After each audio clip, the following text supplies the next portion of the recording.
That was a There's new so many unlock for me. people. No, I love that. And Kevin's awesome. I really like him. You've got a good team member there. But there's so many people. I want to go back to, and maybe we can kind of start to move towards the close here on this. Don't be afraid to put yourself out there. Like, look, what's going to happen? I haven't gotten 100% of the TV stations that I've reached out to. Some of them I just don't hear back, right? Or they're like, oh yeah, this probably isn't for us. Okay, cool. Doesn't mean it's not going to stop me from submitting again. Yeah. And look, maybe they do have a lot of news that week, and that's cool. They're good, right? Right. But you might catch somebody. You send out 6 or 7 news stations, every so and so, and make a story each time. And don't bother them. Don't spam them a bunch, right? But come up with real reasons, real news, real things to talk about, ways that you can help the world, and get it out there. Put it on the news.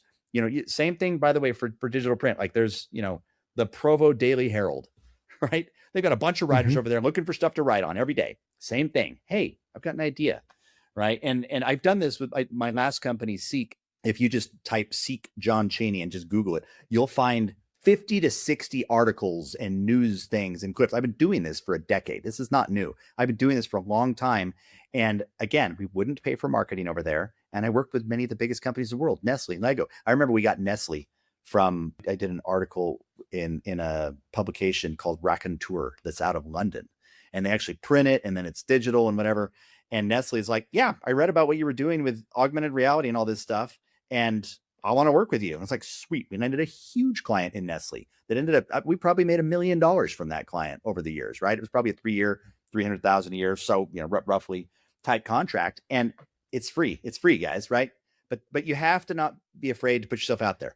News, written, press release, social, every day, consistently. Find that thing, and your audience will find you because of these interest graphs. But you got to be willing to put yourself out there. And if you do, you're going to find people. People come to me all the time, their companies, because they need help with AI, because I just talk about AI a lot, and I get awesome customers. I work with public companies to solopreneurs, everything in between, and helping them integrate AI into their business, because I just talk about it a lot, and I've become a trusted source because I've done it consistently over time. I've done now Yeah. thousands and thousands of posts about AI, and there's just so much content. Guys, I want to tell you about something I've been building behind the scenes. You've been watching my videos about AI tools and asking the same question. Okay, cool. How do I turn this into a business? Not just playing around with AI, but actually getting clients and getting paid. That's my community. It's called Playmakers, playmakersai.com. It's an AI agency program where we show you how to start an AI consulting business where you can charge local businesses $500 to $5,000 a month to set up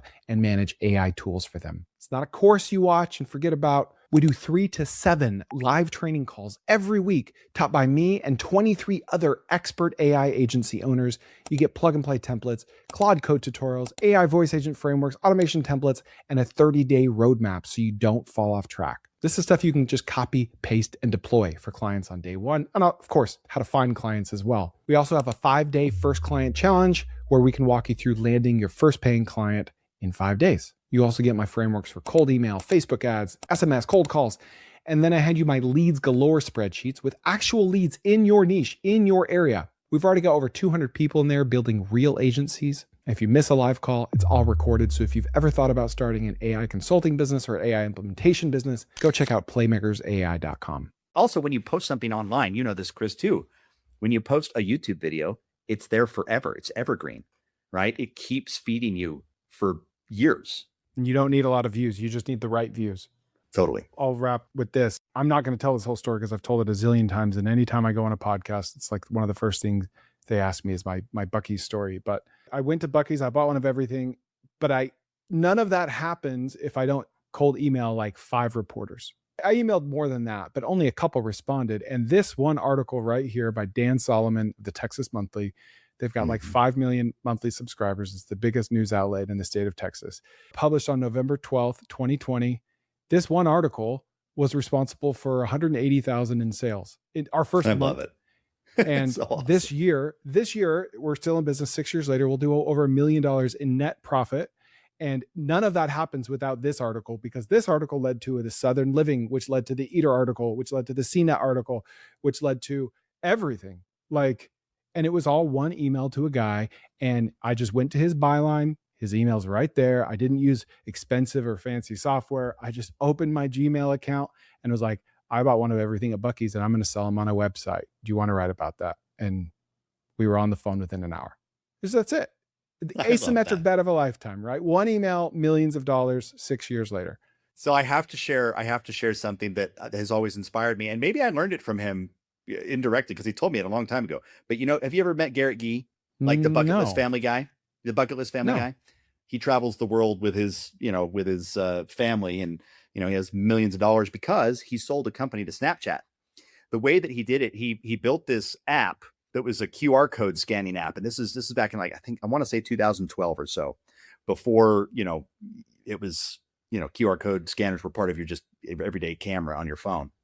You had to download an app, and he was learning how to code, and he said, hey, I'm going to just make QR code scanning a little bit better. So it's going to load faster. It's going to scan faster. The graphics are going to be a little bit better. It's just going to be a better experience overall. And I think if I get the best QR code scanning app, then I'll get a ton of users.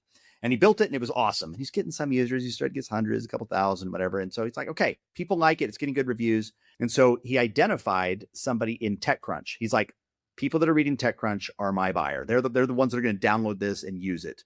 And so he identified the writer, wrote them, and she said, it's a QR code scanning app. This is kind of boring. Like, I don't think I want to do it. He's like, no, you got to do it. She's like, sorry, I can't. And he's like, I'm not taking no for an answer. He gets on a plane, flies to TechCrunch's headquarters, finds her office, and knocks on her door and says, hey, it's Garrett. I'm taking you to lunch. I'm taking you to lunch. And by the time we're done with lunch, you're going to want to write about this app. And here's why.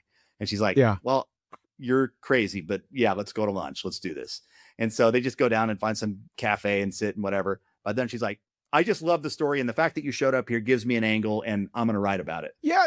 The showing up is the angle that becomes, it might have been on an island, a boring, like an objectively boring app and story, but he made it a good story by flying there. Sorry, keep going. He got 50 million users on that app and sold to Snapchat for $54 million because of his users. And that QR code scanning technology that he built was faster.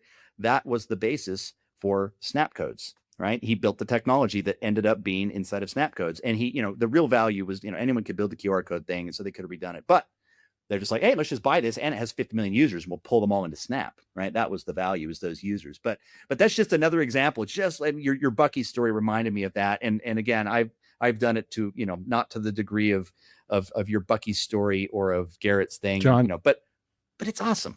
It's so fun. That's how I partnered with John McAfee. I just sent him a cold email, and I was at his house, and we started a business together. I love it.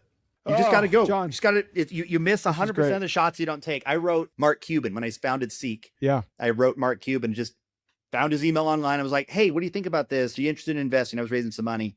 And he's like, hey man, not interested in investing, but thanks for reaching out. Here's a couple things I do maybe to make your pitch stronger. And I was like, awesome. Never heard from him again. Amazing. Right. But I just shot my shot, and I didn't get anything out of it, but those types of experiences, you're like, look, I didn't die when he said no. I'm going to keep shooting my shot. Dude, before I end, I got to show you one thing. Yeah. All right.